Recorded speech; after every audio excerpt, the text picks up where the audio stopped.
யாரும் இல்லையே, உம்மை போல வல்ல தேவன் யாரும் இல்லையே, உம்மை போல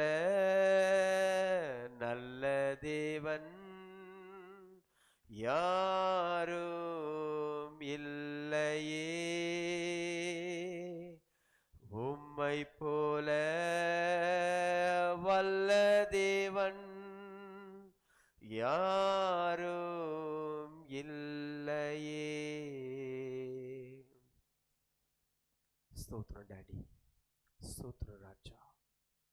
உம்மை துதிக்கிறோம் ஆண்டவரே, உம்மை போற்றுகிறோம் தகப்பனே. அப்பா, உம்முடைய மகிமையான பிரசனங்கள் மதி நிரம்பி இருக்கிறபடி நாம சுத்தரிக்கிறோம். உன் நாமத்தை துதிக்கிற எந்த ஸ்தானத்தை வந்து நீர் ஆசீர்வதிப்பு என்று சொல்லிக்கிற ஆண்டவரே, எங்கள் மதியில் உங்களுடைய மகிமை நிரப்பி இருக்கிறபடினாலும் சுத்தரிக்கிறோம் ஆண்டவரே. ஆண்டவரே, வந்தவர் ஒருவரு கூட வந்த வண்ணமாக செல்லாத மதி ஆண்டவரே, அவர் வாழ்க்கையில நீர் செய்ய நினைக்கிற எந்த காரியமே தடைப்பட்டு போகாத மாதிரி ஆண்டவரே நாங்கள் விசுவாசிக்கிறோம். நீ செய்ய நல்லவரா இருக்கிறீர், நீ செய்ய வல்லவரா இருக்கிறீர், நீ செய்ய போதுமானவரா இருக்கிறீர். உங்களால கூடாத காரியம் ஒன்றுமே இல்லை, நாங்கள் விசுவாசிக்கிறோம் ஆண்டவரே. ஒரு பெரிய மாதல், பெரிய மாற்றம் உண்டாகட்டும், சுகங்கள் உண்டாகட்டும், சமாதானம் உண்டாகட்டும், தோல்விகள் ஜெயமாக மாறட்டும், பிரச்சனைகள் எல்லாம் இயேசுவின் நாமத்துல தவிடுபடி ஆகட்டும், ஒன்றுமில்லாத விலகி ஓடட்டும், இயேசு நாமத்துல கட்டளையிடுகிறோம் தகப்பனே. தொடர்ந்து நீர் வழி நடத்துவீராக, நீர் எங்களோடு பேசுவீராக, தாசன மறுத்து இடைப்படுவீராக. பரலோக ராஜ்யத்தின் ஆளுகை கீழே இந்த ஆராதனையை ஒப்பு கொடுக்கிறோம் தகப்பனே. அப்பா, தாசன மறுத்து நீங்க வெளிப்படுங்க, ஆவியானவரே ரகசியங்களை வெளிப்படுத்தி இந்த வாழ்க்கைக்கு இன்னும் வரப்போற வாழ்க்கை இந்த வார்த்தைகள் பிரோஜனமா இருக்க தாசன மறுத்து நீங்க பேசுங்க ஆவியானவரே. உங்க நாம் மகிமைப்படட்டும், தொடர்ந்து வழி நடத்துவீராக. உமக்கு எல்லா கனத்தை மகிமை துதியும் செலுத்தி ரட்சகர் மீட்புறமாக இயேசுவின் நாமத்தில் நல்ல பிதாவே, ஆமென். நம்ம யாரும் உட்கார்றோம். Thank you Jesus.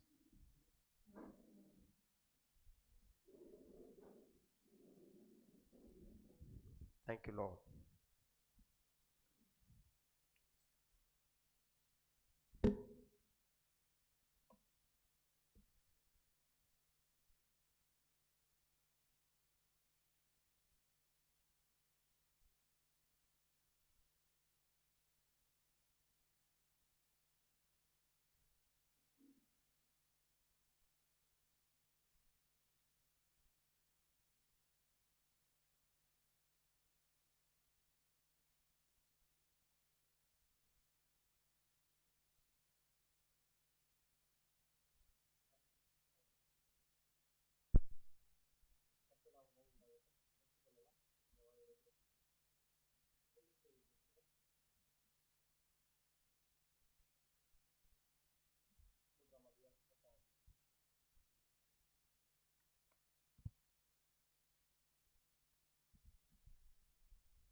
Praise Lord.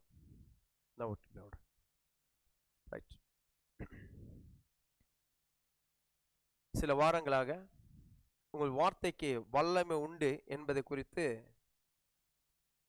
பார்த்து கொண்டு வருகிறோம். உங்கள் வார்த்தை எப்படி இருக்கிறதோ அப்படிதான் உங்கள் எதிர்காலங்கள் இருக்கும் என்பது குறித்து பல உதாரணங்களை நான் காண்பித்துக் கொண்டு வந்து கொண்டிருக்கிறேன்.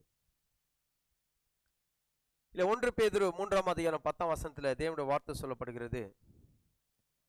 ஜீவனை விரும்பி நல்ல நாட்களை காண வேண்டும் இருக்கிறவன் பொல்லாப்புக்கு தன் நாவை, கபடத்துக்கு தன் உதடுகளையும் விலக்கி காத்து.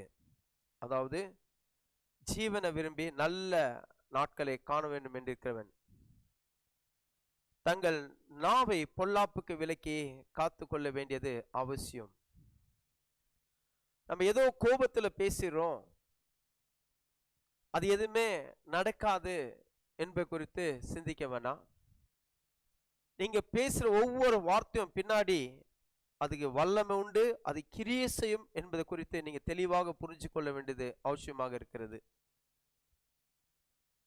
அந்த மாதிரி தேவன் அந்த மாதிரி டிசைன் பண்ணி வச்சுக்கிறாரு. அந்த மாதிரி தேவன் மனுஷனை உருவாக்கி வச்சிருக்கிறார். தேவன் எப்படி வார்த்தையா இருக்கிறாரோ அதே போலதான் மனுஷனும் வார்த்தையா இருக்கிறான். அவன் சொல்ற ஒவ்வொரு வார்த்தையின் பின்னாடி ஒரு பின் விளைவை அது கண்டிப்பா ஏற்படுத்தும் என்பது குறித்து நம்ம பேசி வார்த்தை சொல்லும்போது, அதனால்தான் தவறான வார்த்தை பேசக்கூடாது, நல்ல வார்த்தைகளை பேச வேண்டியது அவசியமாக இருக்கிறது. இதை தொடர்ந்து தான் லாஸ்ட் வீக்கு இஸ்ரவேல் வாழ்க்கையில நடந்த காரியங்களை காண்பித்து கொடுத்தேன். அதாவது தேவர்களுக்கு ஏற்படுத்தின ஒரு அருமையான பட்டணம். அந்த பட்டணத்தை பார்ப்பதற்காக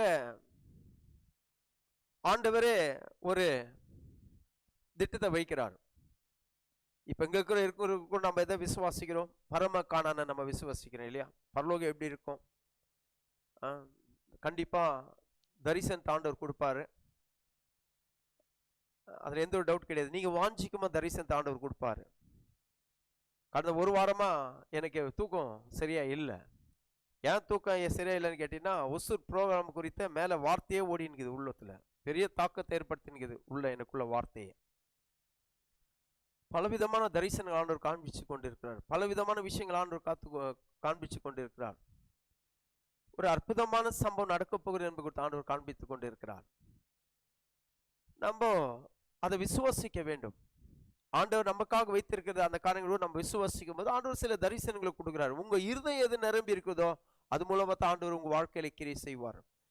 இருதய நிறைவு தான் வாய் பேச, அப்படிதான் வார்த்தையும் இருக்கும். அது ரொம்ப முக்கியமா காணப்படுகிறது. ஆண்டவர் என்ன பண்றாருன்னு கேட்டீங்கன்னா, இந்த இஸ்ரவேல் ஜனங்களுக்கு ஒரு வாய்ப்பினை கொடுக்கிறார். என்ன வாய்ப்பினை கொடுக்குறாருன்னு கேட்டீங்கன்னா, அந்த 12 கோத்திரத்திலிருந்து ஒவ்வொரு நம்பரை சூஸ் பண்ணிட்டு, தேவன் உங்களுக்காக ஏற்கனவே ஏற்படுத்தி வச்சார பாலும் தேனும் நலும் விசாலமான தேசம், அந்த தேசத்தை போய் பார்த்துட்டு வாங்கன்னு சொல்லிட்டு அனுப்புறார். பிரதிநிதிகளை அனுப்புறார், பிரபுக்களை.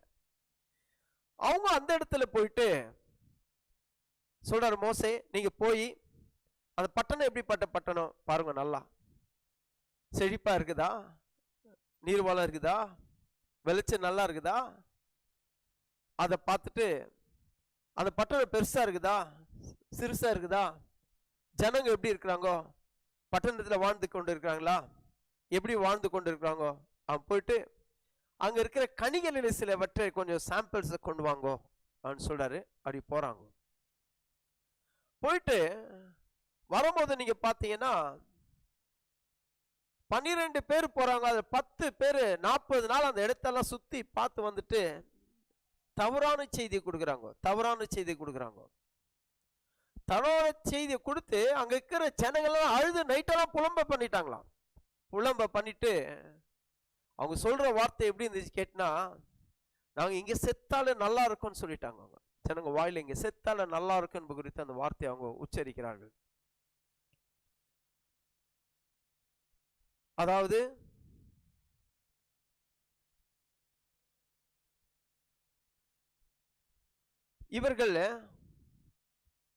இவங்க சொன்ன வார்த்தை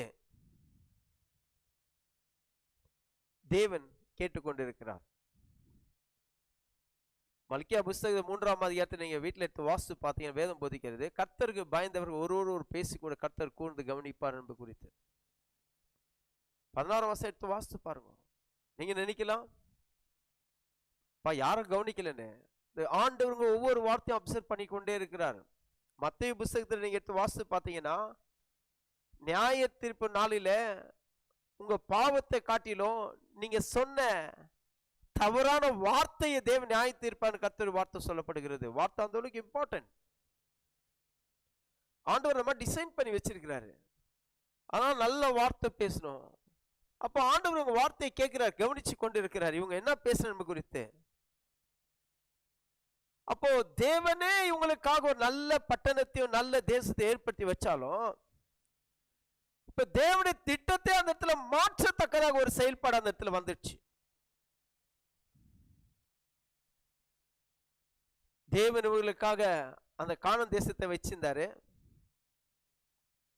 ஆனா இவங்க சொன்ன தவறான வார்த்தை நிமித்தமாக தேவனுடைய திட்டமே மாறி வாபஸ் மீண்டுமாய் வர வேண்டிய சூழ்நிலை வந்துச்சு. மீண்டுமா இந்த சிவந்த சமுத்திர வழியா வந்து திரும்பி 40 வருஷ காலம் இந்த ஜனங்கள் எந்த ஜனங்க வாயில நாங்க செத்தா நல்லா இருக்கும் சொன்னாங்களோ அவங்க 40 நாள் சுத்தி பார்த்துட்டு பாருங்க. ஒவ்வொரு நாளைக்கும் ஒரு வருஷம் சொல்லிட்டு 40 வருஷம் வனாந்தத்துல சுத்தி திரிஞ்சு அலைஞ்சாங்களாம். 40 days. இதனால்தான் தேவனுடைய திட்டமே மாற்ற வேண்டிய சூழ்நிலை வந்தது. நம்ம நினைக்கிறோம், நம்ம சொல்றோம் இல்லையா, கர்த்தருடைய வார்த்தை சொல்கிறது இல்லையா, கர்த்தர் செய்ய நினைப்பது ஒரு நாளும் தடைப்படாது என்பது குறித்து இல்லையா. அது உண்மை, அது டவுட் கிடையாது. ஆனா ஆண்டவரே உங்களுக்கு ஒரு வாக்குத்தத்தத்தை கொடுத்து அந்த வாக்குத்தத்தை நீங்க விசுவாசித்து அந்த வாக்குத்தத்தை நீங்க அறிக்கையிடலைன்னா அந்த வாக்குத்தத்தம் வாழ்க்கை நிறைவேறாது.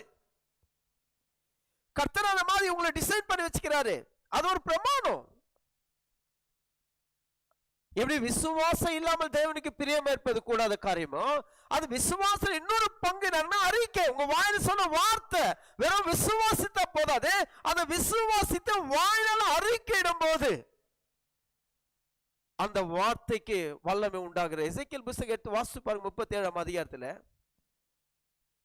தேவன் சொல்றாரு, எசேக்கியாவுக்கு பார்த்து சொல்றாரு, இந்த எலும்புகள் உயிரடையுமா? ஆண்டவரால் உயிரடைய சொல்லாம இருக்க முடியுமா? ஆண்டவர் சொன்னா கண்டிப்பா நடைபெறும், டவுட் கிடையவே கிடையாது. ஆனாலும் ஒரு மனிதன் ஆண்டவர் மதிக்கிறார். அந்த இடத்துல ஆண்டவர் மதிச்சு,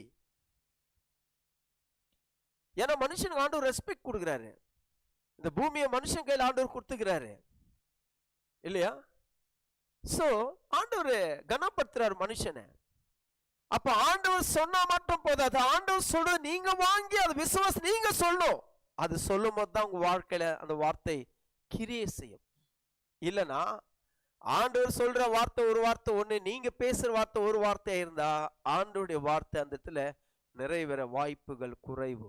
வாசிங்க, யோபு சொல்றாரு இல்லையா, யோபு சொல்றது உண்மை, நான் விசுவாசிக்கிறேன். 42ஆம் அதிகாரம் யோபு புத்தகம் 42:2 இல்லையா, எல்லாருக்குமே தெரிஞ்ச வார்த்தை இது. சொல்றாங்க 6000 வாக்குத்தத்த வார்த்தை இருக்குதுன்னு சொல்றாங்க, நான் நம்புறேன். ஆனா எல்லா வார்த்தையும் வல்லமை உண்டு. ஆனா இந்த வார்த்தையை இன்னும் கொஞ்சம் ஸ்பெஷலா கவனிங்க. சொல்றாரு, தேவரீர் சகலத்தை செய்ய வல்லவர், நீ செய்ய நினைப்பதே தடைப்படாது என்பதை அறிந்திருக்கிறேன். யோபு சொல்றார்.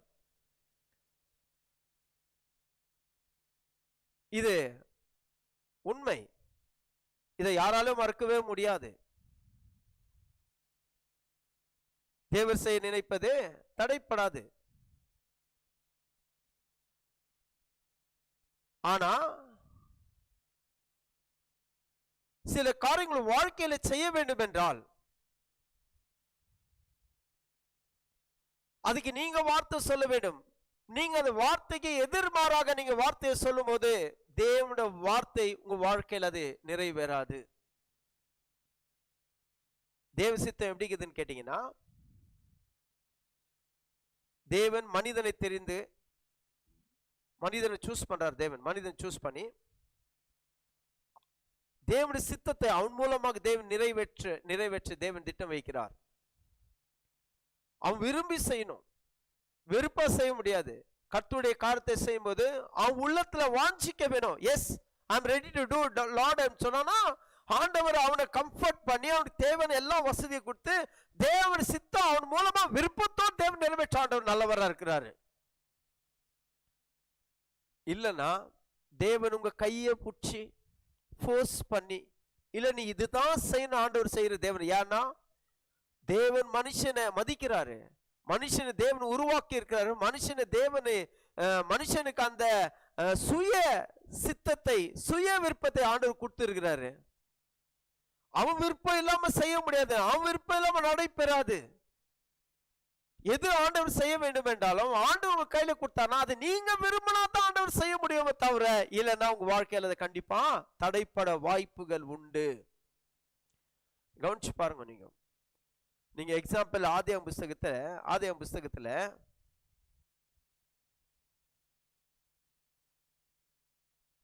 சோதோம் குமாராவை அழிக்க தேவன் பூமிக்கு இறங்கி வருகிறார் இல்லையா? சோதோம் குமாராவை அழிக்கிறதுக்கு ரொம்ப சிம்பிள். தேவனை அழிச்சிட்டு போயிட்டுக்கலாமா இருந்துச்சு. ஆனா அந்த செய்ய காரியத்தை மறைக்க கூடாது என்பதற்காக போய் ஆபிரகாம் ஆண்டவர் பேசுறாரு. ஆபிரகாமே, இந்த தேசத்துல அக்கிரமம் என் தேவ சமூகத்தை வந்து எட்டி இருக்கிறது, அதனால தேசத்தை அழிக்க போகிற ஆண்டவர் சொல்றாரு. அழிக்கிறதுக்கு யார் பர்மிஷன் கொடுக்கணும்? இப்போ ஆபிரகாம் பர்மிஷன் கொடுக்கணும். அப்புறம் டீல் பண்ற ஆண்டவர்கிட்ட ஆபிரகாம் டீல் பேசுறான். ஆண்டவரே, ஒரு 50 பேர் நான் தேசத்தை அழிச்சிடுவேன் ஆண்டவரே. இல்ல பழிக்க மாட்டேன் ஆண்டவரே. ஒரு 40 பேர் அழிச்சிடுவேன் ஆண்டவரே. 40 நீதிமான் இருந்தா 50 நீதிமான் இருந்தா அந்த தேசத்தை அழிச்சிடுவேன் ஆண்டு சொன்ன. இல்ல அழிக்க மாட்டேன் ஆண்டவரே. இன்னொரு வாட்டி பேசுறேன். 30 நீதிமான் அழிச்சிடுவேன் ஆண்டவரே ஆண்டு சொன்ன. இல்ல அழிக்க மாட்டேன் ஆண்டவர். இன்னொரு வாட்டி கேட்கிறேன் ஆண்டவரே. 20 நீதிமானதை அழிச்சிடுவேன் ஆண்டவரே. இல்ல அழிக்க மாட்டேன் ஆண்டவரே. ஒரே வாட்டி துணிந்து ஒரு வார்த்தை கேட்கிறேன் நான் உங்ககிட்ட.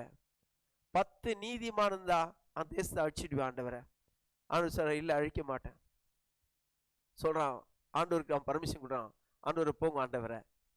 ஏன்னா அந்த இடத்துல லோத்துவாகி ஒரு நீதிமானங்க வாழ்ந்து கொண்டிருக்கான்னு வேதம் போதிக்கிறது. சோ அவனை காப்பாற்றுவதற்காக தேவனை அவங்ககிட்ட ஒரு மனுஷனோட தேவன் ஒரு ஆர்டினரியான மனுஷன் ஆண்டவர் சூஸ் பண்ணி ஒரு சராசரி மனிதனோட பேசுறது போல ஒரு மனிதன் எப்படி பேசுறானோ அந்த அளவுக்கு ஆபிரகாமோட தேவன் உட்கார்ந்து டீல் பேசுறாரு. யாருன்னா ஒரு பெரிய மனுஷன் உங்கள்கிட்ட உட்காரமான உங்களுக்கு நல்லா சௌகாசமா சீட் போட்டு உங்கள்கிட்ட ஆலோசனை கேட்கிறாங்களா? ஆண்டவர் பாருங்க எந்த அளவுக்கு ரெஸ்பெக்ட் கொடுக்குறாரு என்பது குறித்து. அவர் God is disciplined God and very decent God. அவரு அந்த வாய்ப்பினை கொடுக்கிறார்.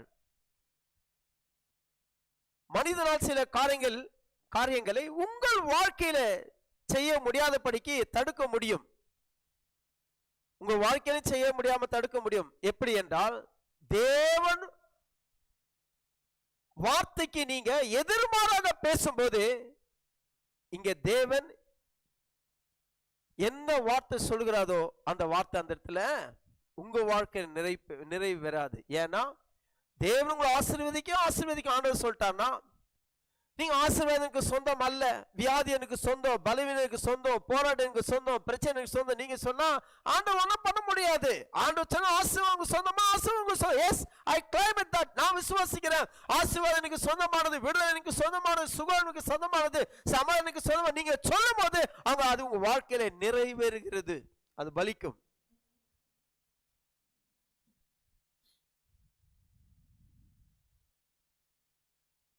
ஓகே, தேவனு நல்லா யோசிச்சு பாருங்க. இந்த ஜனங்க தேவன் வெளியே கொண்டு வந்தாரு, இந்த ஜனங்க அழிக்கிறதுக்காக தேவன் கொண்டு வந்தாரு.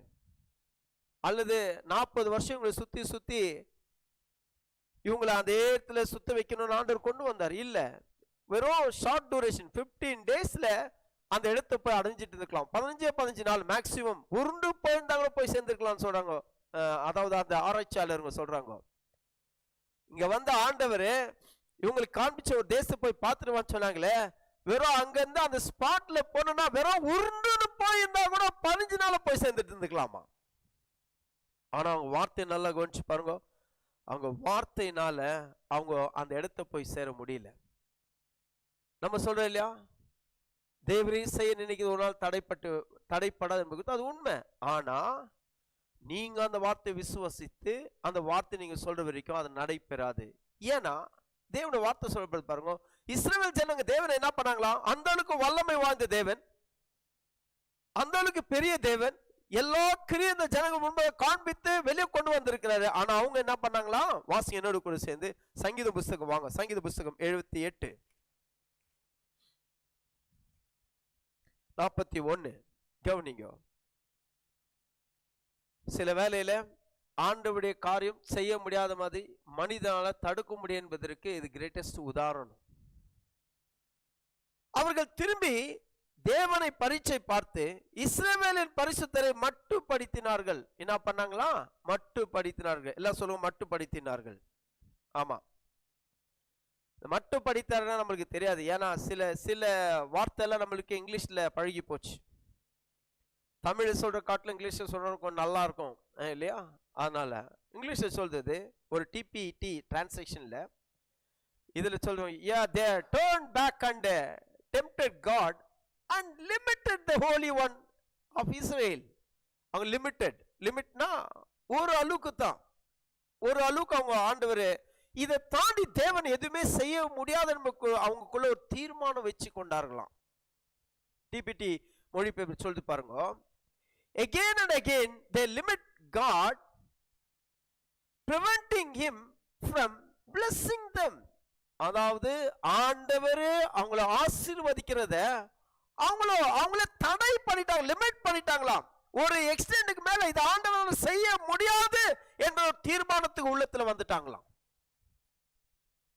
இன்னொரு மொழிபெயர்ப்பு சொல்லுது, நியூ செஞ்சுரி வெர்ஷன் சொல்லுது, and brought pain to the holy one. அதாவது தேவனுக்கு வேதனையை கொண்டு வந்துட்டாங்களாம், தேவனுக்கு சஞ்சலத்தை கொண்டு வந்துட்டாங்களாம். நம்ம ஒரு பெரிய காரியம் ஜனங்கள் யாருக்கும் செய்யலன்னு நம்ம யோசிக்கும் போது அத செய்ய மாட்டாங்கன்னு ஜனங்க விசுவாசித்தாங்கன்னா, செய்ய மாட்டாங்கன்னு சொல்லிட்டு லிமிட் பண்ணிட்டாங்க, எப்படி கொண்டு யோசிச்சு பாருங்க. அதே மாதிரி தான் அவ்வளோ உயர்ந்தவர் சிறந்தவர் உள்ளத்துல என்ன யோசித்தாங்கன்னு கேட்டீங்கன்னா, இந்த தேவனால இது செய்ய முடியாது என்பது குறித்து இங்க யோசித்தாங்களாம். இன்றைக்கு நீங்க பாத்தீங்கன்னா நிறைய இடத்துல நீங்க பார்க்கலாம், சில கூட்டங்கள் நடக்கும்போது, அதாவது விடுதலை கூட்டம் உடனே யார் இருப்பாங்க கேட்டா கிறிஸ்துவங்க தான் அங்க போய் இருப்பாங்க, ரட்சிக்கப்பட்டு இருப்பாங்க, ஞானஸ்நானம் பெற்று இருப்பாங்க. ஆண்டவர் இவங்களை விடுதலை கொடுத்துட்டாருன்ற எண்ணமா அவங்களுக்குள்ள இல்ல. அப்போஸ்தலர் புத்தகம் 20:27 தேவனுடைய வார்த்தை சொல்றது, அவர் ரத்தத்தை விலைக்கிரமா கொத்துங்களை வாங்கிட்டான்னு கர்த்தருடைய வார்த்தை சொல்லப்பட்ட பிற்பாடு நீங்க மீதி எல்லாருக்கும் விடுதலை ஆக்கப்பட்டு வேதம் போதிக்கிறது.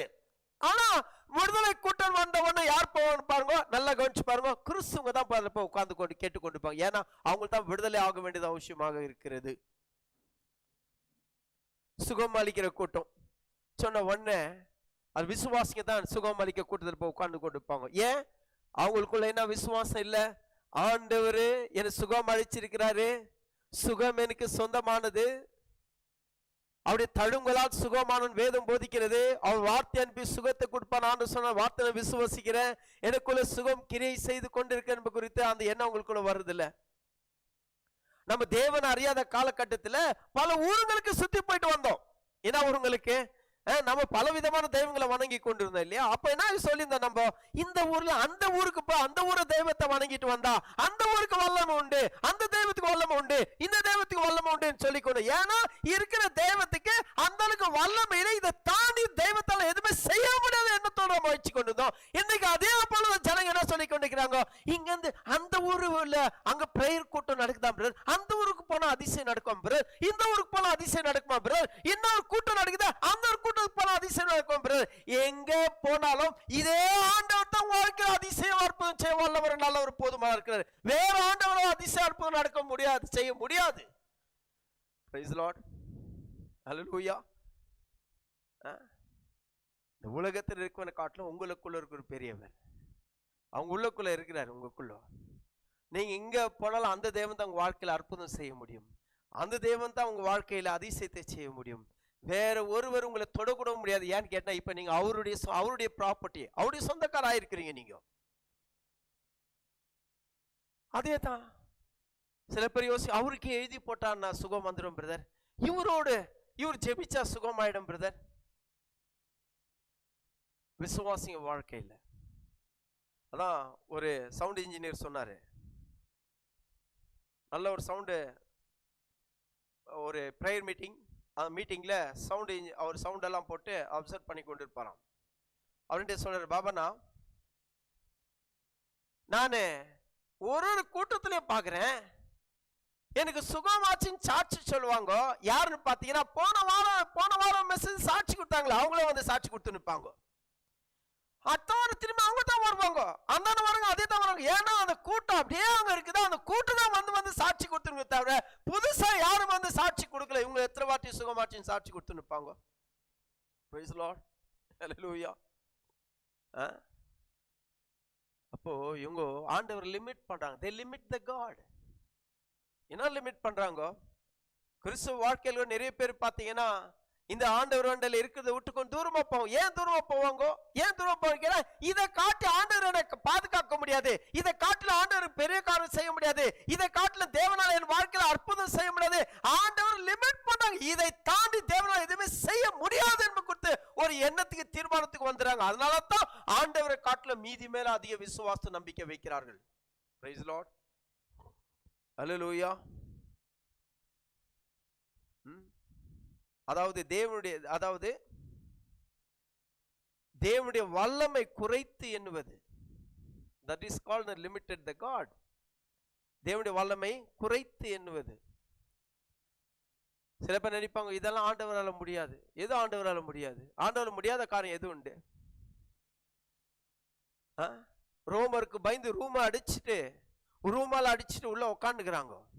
யார் உட்காந்துக்கிறாங்க? சீஷருங்க. நம்ம தான் யோசிக்கிறோம் கதவு திறந்துதான் உள்ள யாருன்னா வர முடியும்னு. கதவெல்லாம் பூட்டிக்குது. ஆண்டவர் மத்தியத்துல வந்து இறங்குறாரு. இயேசு கிறிஸ்து மத்தியத்துல வந்து இறங்குறாரு. மனுஷனால இது முடியுமா? மனுஷனால முடியாது. தேவனால முடியுமா? தேவனால எல்லாம் முடியும். சாத்ராக் மேஷாக் அபேத்நேகோ அக்னியில போட்டாங்க. அக்னியில போற நேரத்துல வேற யாருன்னா உள்ள போக முடியாது. ஏன்? உதாரணம் அங்கே காமிச்சிச்சு. தூக்கின் போனவன் பஸ்மம் ஆயிட்டான். தூக்கின் போனவன் அட்ரஸ் இல்ல. யாருன்னா உள்ள போக முடியாது.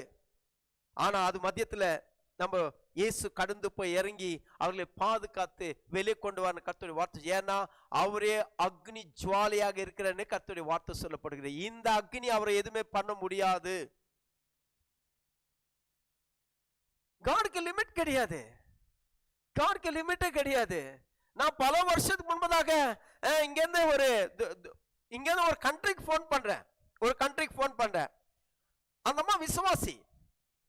அந்த அம்மா சொல்லுது என்கிட்ட, அங்கிருந்து பைபிளை நான் கொரியர் அனுப்பிச்சு விட்டேன். அந்த அம்மா சொல்லுது இங்கிருந்து பைபிளை திறந்தா பிரச்சனை, ரொம்ப போராட்டம், பைபிள் வாசிக்க கூட விட மாட்டேன்றாங்கன்னு. ஐஏஎஸ்டி அப்பெல்லாம் எக்ஸ்பென்சிவ். ஃபோன் பண்ணி ஒரு பப்ளிக் பூத்தில் போய் ஃபோன் பண்ணி அந்த அம்மாவுக்கு ஜெபம் பண்றேன். நான் கவலைப்படாத, ஆண்டவர் ஒரு நாள் உன்னை வெக்கப்பட விட மாட்டாரு. நீ ஆண்டவர் முன்ன வச்சிருக்கிற, ஆண்டவர் உன்னை ஒரு போதும் வெக்கப்பட விட மாட்டாரு. தைரியமா இரு, ஜெபம் பண்ண. மறுநாள்ல இருந்து போன் வரல, இன்ன வரைக்கும் போன் வரல. நான் அதுக்கப்புறம் ஒரு 1.5 மாசம் 2 மாசம் விட்டு திரும்பி போன் பண்ணேன். என்னம்மா போனே காணும்? அதான் ஐயா போன் பண்ணீங்களே, அதோட ப்ராப்ளம் சால்வ் ஆச்சு. இப்ப நான் உங்களுக்கு போன் பண்ண வேண்டிய அவசியம் என்ன இருக்குது? 7 கடலை தாண்டி நான் ஃபிளைட் காசு கொடுத்து அங்க போய் செய்ய முடியாத காரியத்தை தேவன் ஒரு ஃபிளைட் சார்ஜஸ் இல்லாம இங்க ஃப்ரீயா ஆண்டவர் நம்ம ஜெபத்தை கேட்டு அற்புதம் செய்ய வல்லவர், நல்லவர், போதுமானவராக இருக்கிறார். Don't limit the god. இந்த எக்ஸ்டெண்ட் மேலுக்கு ஆண்டவரை செய்ய முடியாது யோசிக்காதீங்க. ஆண்டவரை எல்லாமே செய்ய முடியும். அவனால கூடாத காரியம் ஒன்றுமே இல்லை. அவர் சொல்ல ஆகும், அவர் கட்டளையிட்டு நிற்கும் என்று வேதம் போதிக்கிறது. சரி, இன்ஃபேக்ட் தேவன் இவர்களை கொண்டு போகும்போது இவருக்கு வார்த்தை சொல்கிறதை நம்ம பார்க்கணும். சில வார்த்தை தேவன் சொல்லுகிறார். என்ன வார்த்தை சொல்றாரு? வாசி என்னோட கூட சேர்ந்து உபாகம புஸ்தகத்துக்கு வாங்க. சில வார்த்தை ஆண்டவர் சொல்றாரு கவனிக்கும். இதைத்தான் அவங்க அந்த இடத்துல சொன்னார்கள். உபாகம் 7ஆம் அதிகாரம் 15 வாசிக்கிற கவனிங்க. 15 வாசிக்கிறேன்.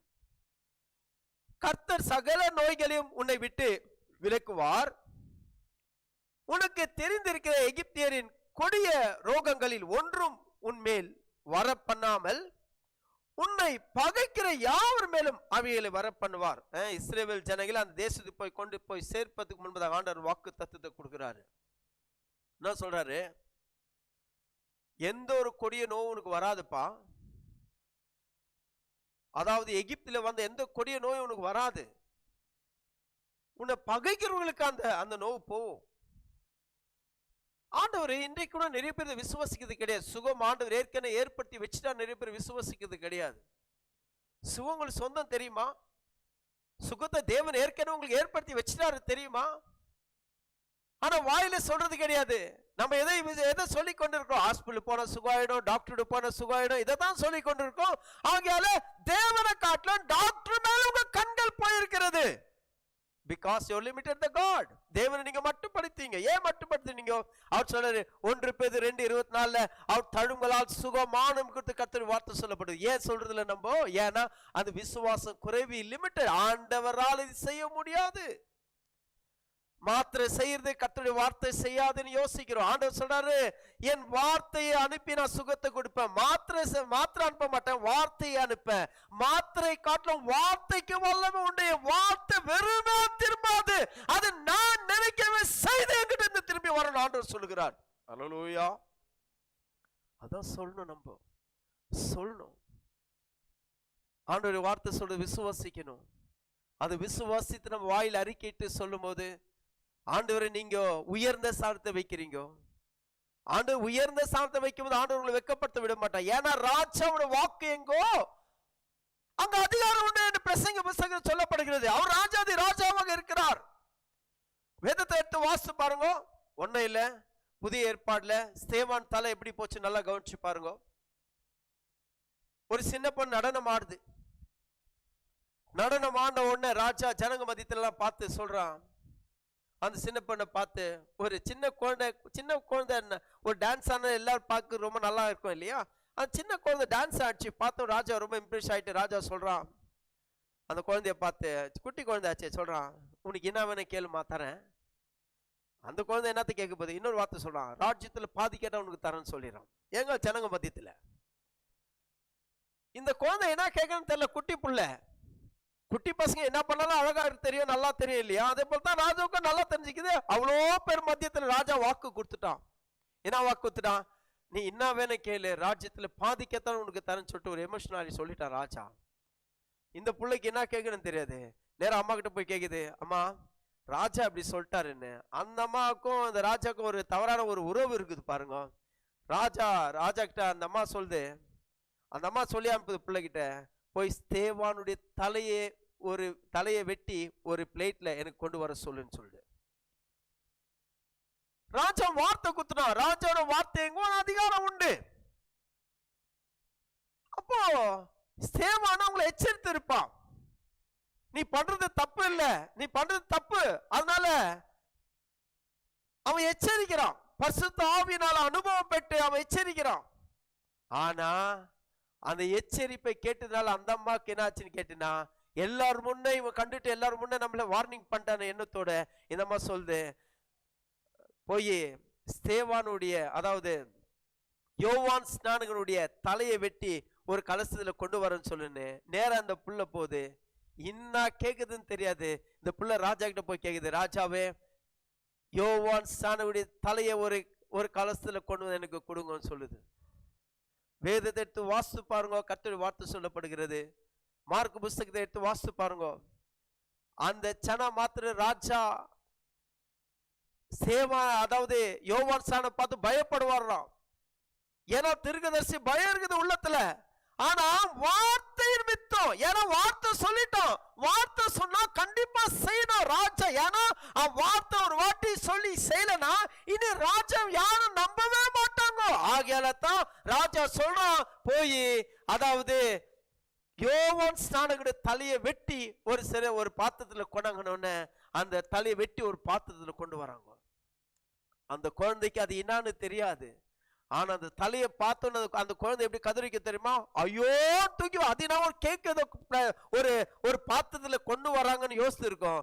ஆனா யோவான் ஸ்நானகன் தலையை பார்த்தோன்னு அந்த குழந்தை எந்த அளவுக்கு பதறிக்கும்னு யோசிச்சு பாருங்க. ஆனா ஏது சொல்ல வந்த, ஒரு ராஜா சொன்ன வார்த்தைக்கு அந்த அளவுக்கு வல்லமை உண்டு என்றால், ஒரு ராஜா சொன்ன அந்த வார்த்தைக்கு அதிகாரம் உண்டு என்று சொன்னால், அவருக்கு எல்லாம் உருவாக்கின பல்லவ ராஜாவுக்கு எந்த அளவுக்கு ஆற்றல் வல்லமை இருக்குன்னு யோசித்து பாருங்க. ஒரு நாளும் ஒரு வார்த்தை கொடுத்துட்டாருன்னா கண்டிப்பா அவர் மாறவே மாட்டாரு. வார்த்தை அந்த அளவுக்கு நிலைநாட்டுற தேவனா இருக்கிறது. சங்கீதத்துல கர்த்தருடைய வார்த்தை சொல்றது, அவர் வார்த்தை உலகமெங்கும் சீக்கிரமாய் போய் செயல்பட்டு கொண்டு இருக்கிறதாம். நீங்க விசுவாசிக்கலாம். அதே போலதான் ஒரு ஆர்டினரி ராஜாக்கு அந்த அளவுக்கு ஆற்றல் இருக்குமானால், அதை காட்டில தேவனுடைய வார்த்தைக்கு ஆற்றல் உண்டு, வல்லமை தெளிவாக புரிஞ்சுக்கொள்ளுங்க. ஆண்டவர் சொன்னா நீங்க விசுவாசிக்கலாம். நம்பலாம், தினந்தோறும் சொல்லலாம். டாக்டர் 3 நாளைக்கு மெடிசன் ஆன்டிபயோட்டிக் கொடுத்துட்டு டாக்டர் வந்து, பா இது ஆன்டிபயோட்டிக் மறக்காத, இது சாப்பிட்டே, இது சாப்பிடலனா பாதியில டிஸ்கண்டினியூ பண்ணிட்டேன்னா உனக்கு ஆன்டிபயோட்டிக் மீண்டும் செயல்பட ஆரம்பிக்காது, அதனால கண்டினியூவா நீ சாப்பிடணும். நான் சொல்லுகிறேன், இது ஆன்டிபயோட்டிக் காட்டில இது ரொம்ப ஸ்பீடா செயல்பட ஆரம்பிக்கும். இதை நீங்க விசுவாசிக்கலாம். அவர் வார்த்தையிலாம் சுகமானேன், அவர் தழும்பலால் சுகமானேன், நீங்க சொல்லிக்கொண்டே இருக்கலாம். எது வரைக்கும் சொல்லணும்? என்ன கேட்டீங்களா? நான் சொல்லுகிறேன், டாக்டர் 3 நாளைக்கு பிரிஸ்கிரிப்ஷன் கொடுப்பான், 3 நாள் கண்டிப்பா சாப்பிடணும் கொடுத்த. நான் சொல்லுகிறேன், குணமான வரைக்கும் சொல்லிக்கொண்டே இருங்க. ஒரு நாளைக்கு குணமாக நீங்க உங்க கண்களை காணப்படுற வேதம் போதிக்கிறது. பிரைஸ் தி லார்ட், ஹல்லேலூயா. அதான் விசுவாசிக்கணும். ஆண்டவர் சொல்றாரு, அந்த வியாதி ஒன்றும் உனக்கு வராது. வாஸ்து பாத்தீங்கன்னா வேதத்துல ஒருத்தவங்களும் வியாதிய சாவல, அடிப்பட்டு நெருப்புல பலவிதமான பிரச்சனையில செத்தானுங்க. ஏன்னா அவங்க வாயில அந்த வார்த்தை, இவ்வளவு வாக்குத்தத்த வார்த்தை ஆண்டவர் கொடுக்குறாரு, ஆனா வாக்குத்தத்த வார்த்தை கூட அவங்க போய் சேர வேண்டிய தேசத்துக்கு போய் சேரல. பார்த்தா ஏன்? வாயின் வார்த்தை. கீழே கவனிங்க, 16 வாசிக்கிறேன். உன் தேவனை கர்த்தர் உன்னிடத்தில் ஒப்பு கொடுக்கும் சகல ஜனங்களையும் நிர்மூலமாக்க கடுவாய். உன் கண்கள் அவர்களுக்கு இறங்காது இருப்பதாக, அவர்கள் தேவர்கள் நீ சேவியாமலும் இருப்பாயாக, அது உனக்கு கன்னியா இருக்கும். Praise the Lord. ஆண்டவர் என்ன சொல்றாரு? நடந்த சம்பவம் இஸ்ரேலில். அவங்க ஒரு ஜாதி, அவங்க வெளியே துரத்தவே இல்லை, கடைசி வரைக்கும் கப்பு கட்டுக்குள்ளவே வச்சுக்கினாங்க. ஆனா பின்னாடி அவங்களுக்கு அதுவே கன்னியா வந்து நின்னுச்சின்னு வேதம் போதிக்கிறது. ஆண்டவருக்கு எல்லாமே தெரியும். God knows forecasting. ஃபியூச்சர் என்ன ஆக போறது ஆண்டவருக்கு தெளிவா தெரியும். அதனால தான் உங்க வாழ்க்கையில எச்சரிக்கிறார், அதனால தான் உங்க வாழ்க்கையில கண்டிஷன் கொடுக்குறார். ஏன் சபையில கண்டித்து உணர்த்து போதிக்கப்படுகிறது? பாஸ்டருக்கு உங்க மேல ரொம்ப கோவமா? பாஸ்டர் உங்களுக்கு மேல வெறுப்பா? இல்ல, சபை என்பதே உங்களை எதிர்காலத்திற்கு ஒரு நல்ல ஒரு வழியை காட்டுவதற்காக தான் சபை இருக்குது. தவிர சபை உங்களை கோச்சிச்சு உங்களுக்கு கோபம் பண்ணிக்கணும், திட்டினே இருக்கணும், சபைக்கு ஒன்றும் வேற வேலையே இல்லையா? ஆண்டவர் எது சொல்ற அதை சொல்ல வேண்டிய அவசியமா இருக்கிறது. அது ரொம்ப முக்கியம். ஆண்டவர் சொல்றாரு, வானா அந்த ஜனங்களை இரக்கம் பாராத இரு. ஏன்னா அந்த ஜனங்க யாருன்னு ஆண்டவருக்கு தெளிவாக தெரியும். அது பின்னாடி கண்ணி வரணும், பின்னாடி நீ பிரச்சனை நிக்க போகிற. ஏன் சாலமன் ஆண்டவர் சாலமன் 2 வாட்டி சந்திச்சு சொன்னாரு சாலமனுக்கு, சாலமனே நீ என் வார்த்தையை கேளு, உங்க அப்பா என் வார்த்தையை கேட்டாரு, என் வார்த்தையை நீ கேளு, ஆகையால நீ என்னை விட்டு தூரம் போவாத மாதிரி வேற தெய்வங்களுக்கு எந்த ஒரு காரியத்தை செய்யாதுன்னு ஆண்டவர் சொன்னாரு. 2 வாட்டியும் வார்னிங் கொடுத்தாராம். ஆனா நல்லா கவனிச்சு பாருங்க, வாஸ்து பாருங்க, வீட்டுல போய் வேதத்தை. சாலமோனு தேவனுடைய வார்த்தைக்கு செவி கொடுக்கவே இல்லையா. அதனால 12 கோத்திரத்தை ஆண்டான் யாரு? சாலமோனு. ஆனா அவன் பிள்ளை வெறும் 2 கோத்திரத்தை ஆண்டான். 10 கோத்திரம் அவனை கை விட்டு போச்சுன்னு வேதம் போதிக்கிறது. யுவர் ஜெனரேஷன் மே எஃபெக்ட், உங்க ஜெனரேஷன் தடைப்படும். ஏன் பெருங்க சின்ன பிள்ளைங்களுக்கு ஏன் அட்வைஸ் பண்றாங்க? உங்க ஃபியூச்சர் நல்லா இருக்க, எதிர்காலம் நல்லா இருக்க, நீங்க நல்லா இருக்கணும்ன்றதுக்காகத்தான். நல்ல கவனிங்க, ஆண்டவர் வார்த்தை 17. அந்த ஜாதி என்னிலும் ஜனம் பெருத்தவைகள், நான் அவைகளை துரத்திவிட எப்படி என் இருதயத்திலே சொல்லிக் கொண்டாயானால். ஆண்டவர் என்ன சொல்றாரு? இந்த கூட்டம் 12 அங்க போனா 7 கோத்திரம் ஆண்டவர் இடத்துல வச்சிருந்தாங்க. எங்க? கானான் தேசத்துல. இவங்க யாரு? அவங்க யாரு? இந்த ஜனங்களுக்கு ஒரு மாடல் ஆண்டவர் அந்த இடத்துல வச்சிருந்தாரு. எந்த ஜனங்களுக்கு? இஸ்ரவேல் ஜனங்களுக்கு ஒரு சாம்பிள் பீஸ் அந்த இடத்துல ஆண்டவர் அவங்க வச்சிருந்தாரு. 7 ஜாதியார. ஏன்? அவங்க தான் டெமோ பீஸ். ஏன்னா இவங்க அந்த தேசத்துக்கு போவதுக்கு முன்பதாக அந்த தேசத்துல எல்லா காரியங்களும் ஆண்டவர் ஒழுங்கு செய்து, இந்த ஜனங்களை வச்சு ஒழுங்கு செய்து, இவங்க வரும்போது அதான் சொல்லுவாங்க இல்லையா, இந்த அம்மா பெரிய மாராணி வந்தவனே டேபிள்ல சோறு போடணும்னு. அந்த மாதிரி தேவன் அவருடைய பிள்ளைங்களை மகாராஜா ஆண்டவர் யோசித்தாரு. ஆகையால ராஜாக்களை ஆண்டவர் யோசித்தாரு. வந்த உடனே அழகா டைனிங் டேபிள் சோறு இருக்கிற மாதிரி அந்த கானான் தேசத்துல வந்த உடனே இவங்க எதுவும் பண்ண வேண்டியது இல்லை. எல்லாமே அவங்க 7 ஜாதியர் இவங்களுக்காக கஷ்டப்பட்டு வேற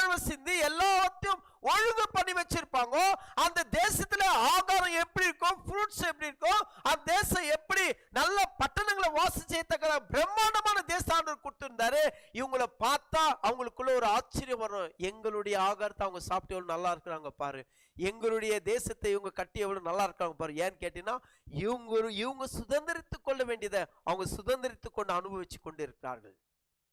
ஆண்டு சொல்ற அவங்கள பார்த்து பயப்படாத, ஆண்டு சொல்ற அவங்கள பார்த்து பயப்படாத. உன் இருதயத்துல சொல்லாத, என்னன்னு சொல்லாத, இந்த ஜனம் என்ன காட்டிலும் பலத்த ஜனம் சொல்லாத, ஆண்டவரை காட்டிலும் வேற சக்திக்கு வல்லமுன்னு ஒருபோதும் நீங்க நினைக்காதீருங்க. ஏன்னா ஆண்டவரை காட்டு வேற எந்த சக்திக்கு வல்லமை என்னால் தெளிவா சொல்ல முடியும். இதுல 1% கூட சந்தேகம் இல்லவே இல்லை. 100க்கு 100% ஆண்டவர் வல்லமை வாங்க தெளிவா புரிஞ்சுக்கொள்ளுங்க. அதனால்தான் அதே சாலமோன் சொல்லும்போது சொல்றாரு, நீதிமொழி 28:26 பாஸ் பாருங்க, தான் இருதயத்தை நம்புகிறவன் மூடன். Praise the Lord. என்னதான் தான் இருதயத்தை நம்புகிறவன் மூடன். ஏன்னா இருதயத்தான் பயங்கரமான கிறுக்கு உள்ளதுன்னு வேதம் போதிக்கிறது. தாறுமாறு தவறு எல்லாம் அதில் தான் வருதான். அதனாலதான் இயேசு சொன்னார், என்ன சொன்னாரு, வார்த்தையை நல்லா உள்ள போட்டு வச்சுக்கொள்ளுங்க. எங்க போட்டு வச்சுக்கொள்ளுங்க? இருதயத்துல போட்டு வச்சு. ஏன்னா இருதய நிறைய வாய் பேசும் வேதம் போதிக்கிறது. வார்த்தை ஏன் கொடுக்கிறோம்? வார்த்தை ஏன் டசன் கணக்கில் வார்த்தை கொண்டு வரோம் இந்த இடத்துல பாருங்க. நாங்க வார்த்தை சொல்லி கொண்டு உங்களுக்கு டிவில காண்பிக்கப்பட்டிருக்கிறது, உங்க கையில வேதம் கொடுக்கப்பட்டு. ஏன்னா அந்த வார்த்தை உள்ள இருதயத்தை சேர்த்து வச்சுக்கணும். இருதய நிறைய வாய் பேசும் வேதம் போதிக்கிறது. இருதயம் எப்படி இருக்குதோ அப்படிதான் வார்த்தை இருக்குதும். எப்படி உங்க வார்த்தைக்கு அர்த்தம் வாழ்க்கை இருக்கும். வாழ்க்கை நல்லா இருக்கணுமா, வார்த்தையை பேசுங்க. வார்த்தை நல்லா இருக்கணுமா, வார்த்தை இருதயத்துல வைத்துக் கொள்ளுங்க. Praise the Lord. அல்லேலூயா. இன்னொரு மறுபடியும் சொல்ல விரும்புகிறேன், வாழ்க்கை நல்லா இருக்கணுமா, நல்ல வார்த்தையை பேசுங்க. நல்ல வார்த்தை பேசுமா, அந்த நல்ல வார்த்தை இருதயத்தில் பொக்கிஷமா வைத்துக் கொள்ளுங்க. இருதய நிறைவினால் வாய் பேசும் வேதம் போதிக்கிறது. நீங்க பேசும்போது ஆண்டவரே அதை பார்த்து கேலி பண்றது கிடையாது, இவனுக்கு எவ்வளவு கொழுப்புன்னு சொல்லப்படுறது கிடையாது. என் வார்த்தை இந்த புள்ள அந்த வார்த்தை அங்கீகரிக்குது, அது அந்த வார்த்தை நான் செயல்படுவேன் ஆண்டவர் சொல்லுகிறார். ஒருபோதும் அந்த ஆண்டவரே வெக்கப்படுறது கிடையாது. அந்த வார்த்தை இந்த பிள்ளை சொல்லிச்சேன்னு பேஜார்படுறது கிடையாது. நல்லா கவனிங்க. அதனால தான் தேவனுடைய வார்த்தை சொல்லப்படுது. நீங்க யோபு புஸ்தகம் 3:25 கவனிச்சு பாருங்க. யோபு என்ன சொல்றான்? நானு பயந்த காரியம் எனக்கு நேரிட்டது. என்னதான்? நான் பயந்த காரியம் நேரிட்டது. அவன் பாருங்க நல்ல மனுஷன், ஆபிரகாமுக்கு முன்ன வாழ்ந்தான். கர்த்தர் வார்த்தை சொல்லப்படுகிறது, நல்ல மனுஷன். ஆனா அவனுக்குள்ள என்ன இருக்குது? ஒரு கோளாறு, பயம். எனக்கு பயந்த காரியம் வாழ்க்கை நேரிட்டது அவன் சொல்லப்படுகிறான். பயம் தேவனுடையதல்ல, தேவனுக்கு சொந்தமானது அல்ல. பயம் சாத்தானுக்கு சொந்தமானது. ஆனால் தான் எபிரேயர் புத்தகம் 4 நம்ம தைரியமா கிருபாசனையில போக கர்த்தர் வார்த்தை சொல்றது. பயப்பட்டு மறுபடியும் நீங்க பயத்தின் ஆவியை பெறாமல் அப்பா பிதாவின் கூப்பிடத்தக்க புத்திர சுவாத்திர ஆவியை பெற்று வேதம் போதிக்கிறது. எபிரேயர் 8ஆம் அதிகாரத்துல, ரோமர் 8ஆம் அதிகாரத்துல.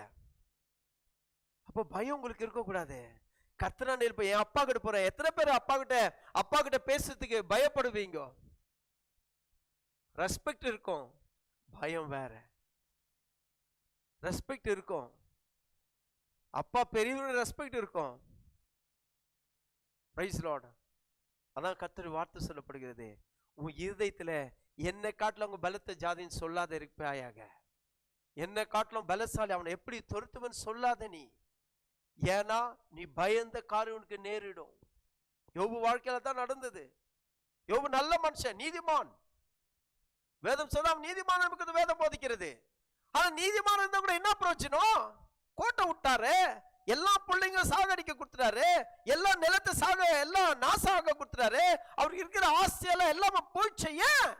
அவர் வாயில் வார்த்தை, நான் பயந்த காரியம் எனக்கு நேரிட்டு வாயில சொல்றாரு. என்ன சொல்றாரு? கர்த்தர் கொடுத்தார், கர்த்தர் எடுத்துக்கொண்டார். கர்த்தர் கொடுக்கிறவரு, அவர் எடுத்துக்கொள்ளுவர் கிடையவே கிடையாது. வேதம் ரொம்ப அழகாக போதிக்கிறது. நிறைய பேர் சொல்றாங்க இல்லையா, நிர்வாணியாக வந்த நிர்வாணியாக போற. நிர்வாணியா நம்ம வெறும் துணியில்லாத தான் வந்திருக்கிறோம். ஆனா இந்த உலகத்துல வாழத்தக்க எல்லா மாற்றலும் திராணிய ஊக்கத்தை தேவன் உங்களுக்குள்ள வச்சுதான் இந்த பூமிக்கு தேவன் அனுப்புகிறார். எதுவும் குறைவா அனுப்புறது இல்லை. நிறைய காரியம் நமக்கு நம்ம பிறந்தவன செய்யாம இருக்கலாம். ஆனா வளர வர ஒவ்வொரு காரியத்தையும் செய்து கொண்டு வருகிறோம். நான் பிறந்தப்ப நான் யோசிக்கவே, பாஸ்டாவன்னு யோசிக்கவே இல்லை. என்னை பார்த்தா யாரும் பாஸ்டாவன்னு சொல்லல. என்ன பாஸ்டாவன்னு யாரும் என்னை ரெக்கமெண்டும் பண்ண வரல. ஆனா ஆண்டவர் சூஸ் பண்ண வேதம் போதிக்கிறது. ஆண்டவர் சூஸ் பண்ணாரு. ஆழ்ச்சர் உண்மை உள்ளவர். அவர் இன்று வரைக்கும் நடத்தி கொண்டு போய் கொண்டே இருக்கிறார். எந்த டவுட் கிடையாது. தேவன் ஒரு நாளும் ஒரு போதும் அவருக்கு ஊழியம் செய்கிற காரணத்தினால ஒரு நாளும் ஒரு போதும் வெட்கப்படுத்தாம தலை நிமிர செய்து வார்த்தை கொடுத்து பலப்படுத்தி சகாயம் செய்து பயப்பட நான் இருக்கிறேன், நான் அழைச்சையா உன்னை ஒரு போதும் வெட்கப்பட மாட்டேன் அவர் சொல்லி முன்ன அப்படியே கொண்டு போய் கொண்டே இருக்கிறார். பிரைஸ் லார்ட், ஹல்லேலூயா. ஆனால் அவர் மேல நம்பிக்கை. கர்த்தருடைய வார்த்தை சொல்லப்படுகிறது. அதான் அவர் சொல்றாரு, அந்த ஜாதியை நீ பெருமையா பேசாத, அந்த பெருமையா பேசாத. இப்ப கீழே வார்த்தை சொல்றது பாருங்க, 18 சொல்றாரு, உன் தேவாகிய கர்த்தர் பார்வோனுக்கு எகிப்தியர் யாவருக்கும் செய்ததை உன் கண்கள் கண்ட பெரிய சோதனைகளும் அடையாளங்களும் அற்புதங்களும் உன் தேவனாகிய கர்த்தர் உன்னை புறப்பட பண்ணி காண்பித்த பலத்த கைகளும் ஓங்கிய புயத்தையும் நன்றாய் நினைத்து அவர்களுக்கு பயப்படாது இரு. இனவா பயப்படாது இரு. ஆண்டவர் சொல்றாரு, ஜனத்தை பார்த்து பயப்படாத, எப்படி துருத்துவன் யோசிக்காத.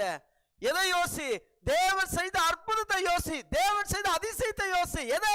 பார்வோனுக்கு செய்த எல்லாத்தையும் எண்ணி பாரு. பார்வோன் என்ன நினைச்சு கொண்டிருந்தான்? பார்வோன் சொல்லி கொண்டிருந்தான், நைல் நதியை பார்த்து பார்வோன் என்ன சொல்லி கொண்டிருந்தான்? நான் தான் இந்த நைல் நதிக்கு நான் ஆண்டவரா இருக்கிறேன். நான் வந்தா தான் தண்ணி வரும், நான் வரலன்னா தண்ணி வராது. நான் தான் இந்த நைல் நதிக்கு நானே ஆண்டவர் கர்த்தர் என்ற எண்ணத்தை வைத்துக் கொண்டிருந்தான். பிரைஸ் லார்ட், ஹல்லேலூயா. பார்வோன் பலத்தசாலி. என் கைக்கு யாரப்பா உங்களால தப்பி வைக்க முடியும்? என்கிட்ட மந்திரவாதி இருக்கிறாங்க, என்கிட்டயும் ராஜாக்கள் இருக்கிறாங்க, என்கிட்டயும் பெரிய ஆளுங்க இருக்கிறாங்க. யாரு?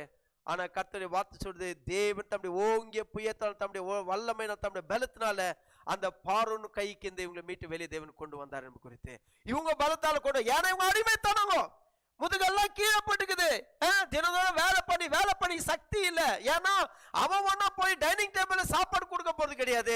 ஒரு நாளைக்கு ஒருவேளை கஞ்சி குத்தா பெரிய விஷயம். அரை வைத்து கஞ்சும் அண்டிக்கல் ஒரு குடிசையும் தான் அவன் கொடுத்து வச்சுதான். ஒரு சரித்திரம் சொல்லப்படுகிறது, இஸ்ரவேல் ஜனங்களை தேவன் எந்த அளவுக்கு பாதுகாத்தாருன்னு கேட்டீங்கன்னா, மோசே பிறப்பதுக்கு முன்பதாக ஜனங்கள்லாம் இஸ்ரவேல் ஜனங்க ஒரு குடிசையில வாழ்ந்து கொண்டு வந்தார்கள் அந்த இடத்துல அடிமைகளாக. வீடு நல்ல வீடு கிடையாது. அதனால தான் ஆண்டவர் இடத்துல யோசுவாவோட தேவன் சொன்னாரு, மோசையோட தேவன் சொன்னாரு, என்ன சொன்னாரு? நீங்க கட்டாத வீட்டில் நீங்க நடப்படுவீங்க போன்னு ஆண்டவர் சொன்னார். நீங்க கட்டாத வீட்டுல குடியேறுவீங்கன்னு ஆண்டவர் சொன்னாரு. நீங்க நடாத திராட்சை பழத்தை நீங்க ருசி பார்ப்பீங்கன்னு சொன்னாரு.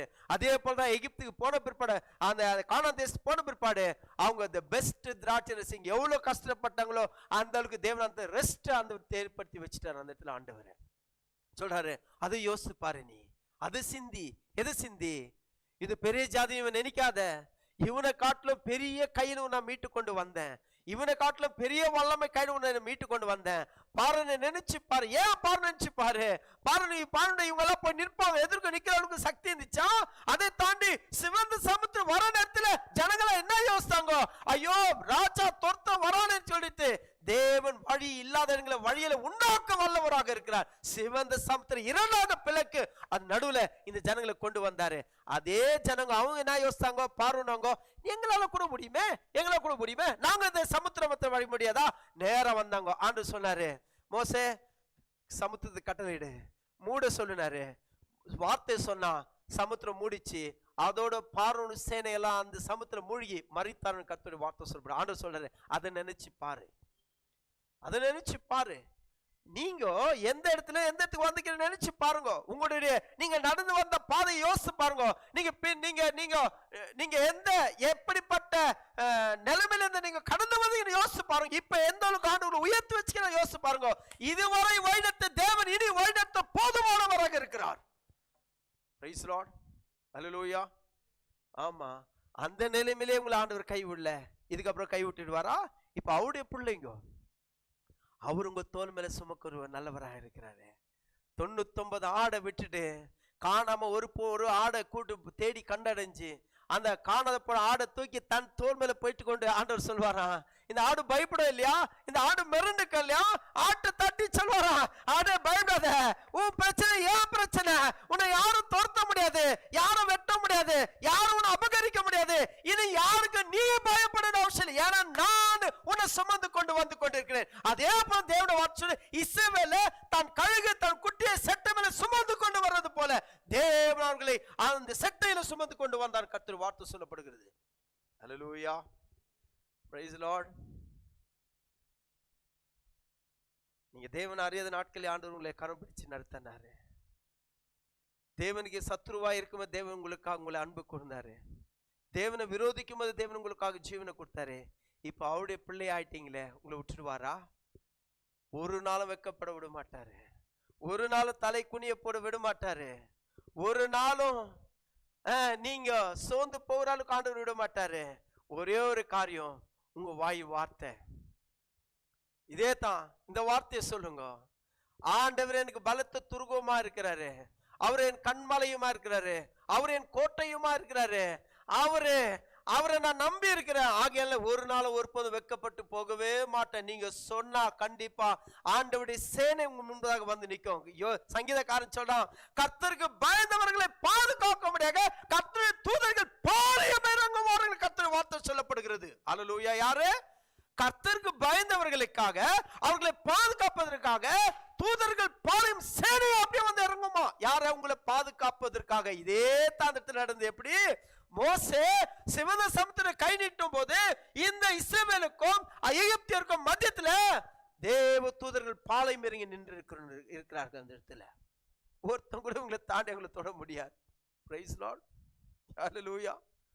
அருமையான ஆண்டவர். சோ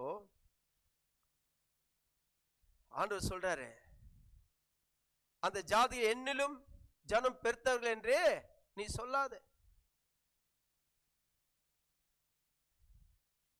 உன் கண்கள் காண தேவன் செய்த எல்லா அற்புதங்கள் நினைச்சுக்கோ. நீ அதை நினைச்சு பாரு. நான் அடிக்கடிக்கு சொல்லுவேன், கர்த்தரு நம்ம விசுவாசம் கொஞ்சமா இருக்கும்போது ஆண்டவர் பெரிய காரியங்களை செஞ்சிருக்கிறார். நமக்கு விசுவாசம் கொஞ்சமா இருக்கும்போது பெரிய காரியம் செஞ்சிருக்கிறாரு. இப்ப தினந்தோறும் வார்த்தையில வளர்ந்து கொண்டு இருக்கிறோம். இப்ப அதை காட்டிலும் பெரிய விசுவாசம் நமக்கு தேவை, பெரிய நம்பிக்கை தேவை. பெரிய சூழ்நிலை வரும்போது கூட தேவனுக்கு அது பெருசு கிடையாது, அவருக்கு ரொம்ப சிறுசு தான். பெரிய பிரச்சனை நமக்கு பெரிய பிரச்சனை இருக்கலாம், ஆண்டவருக்கு அது ரொம்ப சிறிய பிரச்சனை. அது உங்களை ஒன்றும் பண்ண போறது கிடையாது. அந்த விசுவாசம் உங்களுக்குள்ள இருக்க வேண்டிய தேவச்சன்மை. ஆண்டவர் சொல்றாரு,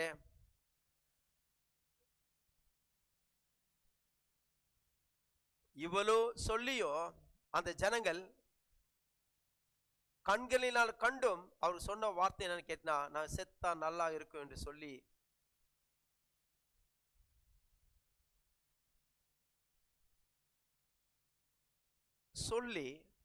அவங்க அந்த இடத்துல மாண்டு போக வேண்டிய சூழ்நிலை வந்துச்சு. ஆண்டவருடைய வார்த்தை எப்படி சொல்லப்படுகிறது? இது ஒரு பிரமாணம் சொன்ன நான், மரணம ஜீவனும் நாவின் அதிகாரத்தில் இருக்கிற ஆண்டவர் சொல்லிக்கிறாரு.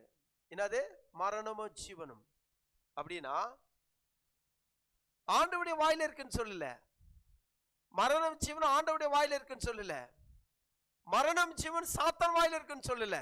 மரணம் ஜீவன் உங்க நாவின் அதிகாரத்தில் இருக்கிறது. நீதிமொழியை நீ வீட்டில் எடுத்து வாசி பாருங்க, 18:21. அப்போ நீங்க எதை சொல்றீங்களோ அதைத்தான் உங்க வாழ்க்கையில அது உருவம் எடுக்கிறது. அதான் வாழ்க்கையை மாற்றுகிறது. அதுதான் காரியங்களை வாய்க்க செய்கிறது. உங்க வாய் தான் வாசல். உங்க வாழ்க்கைக்கு தேவையானதை எதனால் பெற்றுக்கொள்ள முடியும்னா உங்கள் வாயினால தான் அதை பெற்றுக்கொள்ள முடியும். உங்கள் வாழ்க்கையில நல்ல காரியத்தை உங்க வார்த்தையினால நீங்க பெற்றுக்கொள்ள முடியும். அதே போல உங்கள் வாழ்க்கையை சீரழிக்கத்தக்கதாக கூட செய்ய முடியும்னா அது உங்க வாயாலத்தை செய்ய முடியும். வேறொருத்தர் வாயால கண்டிப்பா செய்ய முடியாது. அதனால்தான் சங்கீதக்காரன் சொல்லுகிறான். என்ன சங்கீதக்காரன் சொல்றான்? வாசிக்க கூட சேர்ந்து சங்கீதம் 141 சங்கீதக்காரன் சொல்றான் பாருங்க, 41:3. சங்கீதக்காரன் சொல்ற வார்த்தை கவனிங்க.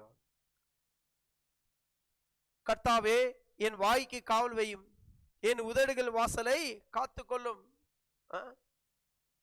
உதடு என்னவாகுதா? உங்க வாழ்க்கைக்கு வாசலா இருக்குதான். உங்க வாயை காத்துக்கொள்ளணுமா? ஏன்னா இந்த வாயில தான் நல்ல வார்த்தை வருது, இந்த வாயில தான் கெட்ட வார்த்தை வருகிறது. ஏன் எல்லாருமே இங்க உட்காந்துக்குறவங்களாம் விசுவாசி தானே? எத்தனை பேர் வீட்டை பூட்டாம அப்படியே கதவை திறந்து விட்டு வந்தீங்க? அல்லேலூயா. எல்லாம் வீட்டை கதவை அப்படியே திறந்து விட்டு வந்தீங்களா? இல்லை, பூட்டிட்டு ஒரு வாட்டி இழுத்து பார்த்துட்டு, வண்டி இருந்தாக்கா வண்டி ஸ்டார்ட் பண்ணுறதுக்கு முன்னே கரெக்டாக பூட்டிக்கிறேன், இன்னொரு வாட்டி வந்து கதவை பிடிச்சி இழுத்துட்டு ஒரு வாட்டி தொங்கி பார்த்துட்டு வாபஸ் வரோம். ஏன்? ஆண்டவர் இல்லையா? இருக்கிறார். ஆண்டவர் இல்லை, இருக்கிறார் ஆண்டவர். ஆனால் வீட்டுக்குள்ள திருடம் போகாத மாதிரி, வீட்டுக்குள்ள ஒரு திருடம் போய் எல்லாத்தையும் திருடி கொண்டு போகாத மாதிரி அந்த வீட்டை நம்ம பூட்டிட்டு வரோம். அதே மாதிரி தான் இந்த வாழ்க்கைய வேற ஒரு திருடம் வந்து உங்க வாழ்க்கையை சீரழிச்சு போகாத மாதிரி இந்த வாயை பூட்ட வேண்டியது மிகவும் அவசியமாக இருக்கிறது. வீட்டுக்கு எப்படி கதவு வாசல் எப்படி வீட்டுக்குள்ள நுழைக்கிற வாசல் எவ்வளவு முக்கியமோ, அதே போல உங்க வாழ்க்கையில சரி செய்யறதுக்கு இந்த வாய் என்ன உதடு என்ன வாசல் ரொம்ப முக்கியம். இதை நீங்க எதை அனுபவிக்கிறீங்களோ அதுதான் வாழ்க்கையில கிரிய பண்ணும். Praise Lord. அல்லேலூயா. தேவன் மனிதனை உண்டாக்கும் போதே இந்த வாய்க்கை வேலி அடிச்சு தான் மனிதனை உண்டாக்கி வச்சிருக்கிறார். நான் சொல்லாமல் எதுவும் நடக்காது, நான் தீர்மானிக்க வேண்டும், நான் பேச வேண்டும், நான் சொல்லப்படித்தான் எல்லாம் ஆகும், நான் சொன்னபடித்தான் எல்லாம் ஆகும். அதுதான் நம்ம வாய்க்கு வைக்கிற வேலி. வாய் தான் முக்கியம். வாயை தான் பார்த்து கொண்டு இருக்கிறோம். சில பேர் வாயில என்ன வருதுன்னு தெரியாதுன்னுவாங்க. கோவம் வந்துச்சு என்ன வருதுன்னு தெரியாது. ஒரு ஹஸ்பண்ட் ஒய்ஃப் வீட்டில் ரொம்ப பிரச்சனையா பாருங்க, ரொம்ப பிரச்சனையா ஹஸ்பண்ட் ஒய்ஃப் வீட்டில். யாரோ சொல்லிக்கிறாங்க அந்த அம்மாவுக்கு, சர்ச்சுக்கு போ, பாஸ் இதை விஞ்சாரிச்சு கொடுப்பாரு, போ வீட்டுக்கு எல்லாமே நல்லா நடக்குது. இந்த அம்மா என்ன பண்ணிக்குது, வந்து சர்ச்சில் ப்ரேயர் கேட்டுக்குது. ப்ரேயர் கேட்டு பாஸ்டர் வந்துட்டு, ஐயா எங்கள் வீட்டில் ரொம்ப பிரச்சனை, அவர் ஒன்று பேச நான் ஒன்று பேச, அவரு ஒன்று பேச நான் பேச, வீடே குட்டி சேவர் ஆகிக்குது ஐயா, சமாதானம் இல்லை, நிம்மதி இல்லை, எல்லாம் போயிட்டுக்குது. எங்கள் வீட்டுக்கு வந்து கொஞ்சம் விஞ்சாரிச்சிங்கன்னா நல்லா இருக்கும் அப்படின்னாங்க. நிறைய பேர் அதான் சொல்லுவாங்களே, எங்கள் வீட்டுக்கு வந்து விஞ்சாரிச்சா நல்லா இருக்கும்னு. இந்த பாஸ்டர் என்ன பண்ணாராம், யோசித்தாராம், பிரச்சனை என்ன, இந்த அம்மா பேச அவரு பேச, இந்த அம்மா பேச அவரு பேசும், தானே பிரச்சனை. ஒரு பாட்டில் நிறைய தண்ணி எடுத்துன்னு போய் அந்த அம்மா கிட்ட சொன்னாராம், மாமா வீட்டை ஜம்ப் பண்ணலான்னு. ஜம்ப் பண்ணிட்டு ஒரு பாட்டில் தண்ணி அந்த அம்மா கையில குத்துட்டு சொன்னாராம், இது எருசலேமில் புனித தண்ணீருமா, அங்க பெரிய அதிசயம் அற்புதம் நடந்திருக்குதுமா, இதை எப்போ உங்க ஹஸ்பண்ட் வாயை திறந்து பேசுறாரோ அப்போ ஒரு மூடி தண்ணி எடுத்து வாயில போட்டுக்கோ, எவ்வளோ நேரம் வாயில தண்ணி வைக்கிறோம் அவ்வளோ ஆசீர்வாதம். இந்த வாய் தண்ணி கீழே துப்பக்கூடாது, உடனடியா முழுங்கிடக்கூடாது. இந்த வாயில எவ்வளவு வச்சு நிற்கிறியோ அவ்வளோ உனக்கு ஆசீர்வாதம், சமாதானம், சந்தோஷம் கிடைக்கும் இந்த பாஸ்டர் சொல்லிட்டு இந்த மாட்டை குத்துட்டாராம். ஐயா வேலையில வந்துக்கிறாரு, அம்மா பாத்துக்கிறாங்க. பார்த்த உடனே ஏன் லேட்டுன்னு ஆரம்பிச்சுக்கிறாங்க. அம்மா தான் ஆரம்பிக்கிறது இல்லையா, அம்மா ஆரம்பிச்சுக்கிறாங்க. அவரு உடனடியா கத்த ஆரம்பிச்சுக்கிறார். இந்த அம்மா உடனடியா ஓடி போய் ஒரு மூடியில அந்த தண்ணியை ஊத்தி ஸ்தோத்திராண்டவர் வாயில வச்சுக்கின்னு வாயை அடுக்கி வச்சுக்கிச்சான் பாருங்க. ஒரு பக்கம் பேசி இன்னொரு பக்கம் பேசுனா அந்த பக்கம் சண்டை வரவே வராது. சண்டை இழுவே இல்லையா, அமைதி ஆயிடுச்சு. 1 மாசம் ஆச்சு, 2 மாசம் ஆச்சு, 3ஆவது மாசம் இந்த அம்மா ஐயாவை போன் பண்றாங்க, ஐயா கொஞ்சம் தயவு செய்து உதவி பண்ணுங்க. இவர் கேட்டான், ஏதோ பெரிய பெரிய பிரச்சனை ஆயிட்டு போச்சு. என்னமாச்சு ஐயா, நீங்க விசாரிச்சீங்களே அந்த தண்ணி காலி ஆகி போச்சு ஐயா, எங்க வீட்டு ரொம்ப சமாதானமாக ரொம்ப சந்தோஷமாகுது, ஒரு பிரச்சனையும் கிடையவே கிடையாது. இப்ப தயவு செய்து அந்த தண்ணி காலி ஆகிறதுக்கு முன்னாடி கொண்டாந்து கொடுங்க, காலி ஆச்சா பிரச்சனை இன்னும் ஜாஸ்தியாகவும் போல தருது. இவர் பார்த்தாராம், கவலைப்படாதம்மா ஸ்டாக் இருக்குது எடுத்துன்னு வரேன்னு சொல்லிட்டு நேரா போய் ஒரு காலி பாட்டில், எதம்மா அவங்க வீட்டுக்கு போனாராம். போயிட்டு எதம்மா அந்த பாட்டிலு அப்படின்னு, அந்த ஐயா பாட்டிலு அப்படின்னு கொடுத்தாங்களாம். நேரம் அவங்க வீட்டு குழால போய் குழா திறந்து அந்த பாட்டில் தண்ணி பிடிச்சிட்டு க்ளோஸ் பண்ணிட்டு அந்த மாட்டை கொடுத்தாராம். ஐயா, எருசலேம்லேருந்து கொண்டு வந்தீங்கன்னு சொன்னீங்களா ஐயா? நாங்களா அப்படித்தாம்மா சொன்னேன். அந்த எருசலேமில் இல்லை, இந்த எருசலேம்ல தான் எடுத்துன்னு வந்தேன். இந்த உன் கையில் இதே தான் சொல்லி கொடுத்துருக்குறேன். ஒன்றும் இல்லைம்மா, இந்த வாயை அடிக்கினேன்னா குடும்பத்தில் பிரச்சனை இருக்காது, சமாதானம் சந்தோஷம் இருக்கும். நாங்கள் ஐயா அப்போ கொடுத்தது இதே தண்ணி தாம்மா.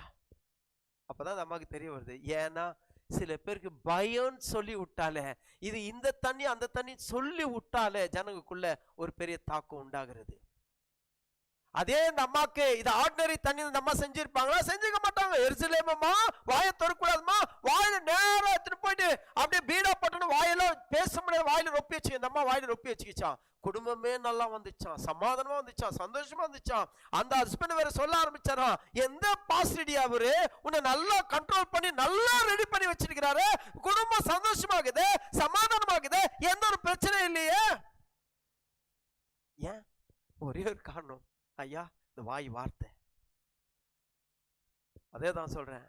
சங்கீதக்காரன் சொல்லுகிறான், ஆண்டவரே என் வாய்க்கு காவல் வையும். ஆண்டவரே ஏன் காவல் வையும்? ஆண்டவரே நீ சொல்ற, நீ ஆசீர்வாதம் எனக்கு கொடுத்திருக்கிற ஆண்டவரே, அந்த ஆசீர்வாதத்துக்கு மாறாக நான் வேற வார்த்தை பேசாத மாதிரி, அந்த வார்த்தைக்கு மாறாக நான் சாபமான வார்த்தை பேசாத மாதிரி, கெட்ட வார்த்தை பேசாத மாதிரி, தூஷண வார்த்தை பேசாத மாதிரி, ஆண்டவரே இந்த வாய்க்கு காவல் வையும். ஆண்டவரே நீ சொன்னதை சொல்ற வார்த்தை மாத்திரம் பேச வேண்டும். ஆண்டவரே தேவையில்லாத வார்த்தை பேசாத மாதிரி இந்த வாய்க்கு காவல் வையும். ஆண்டவரே பிரைஸ் தி லார்ட். ஹல்லேலூயா. எத்தனை பேர் இனிமே பாட்டில தண்ணியை தேய்ச்சிக்க போறீங்க?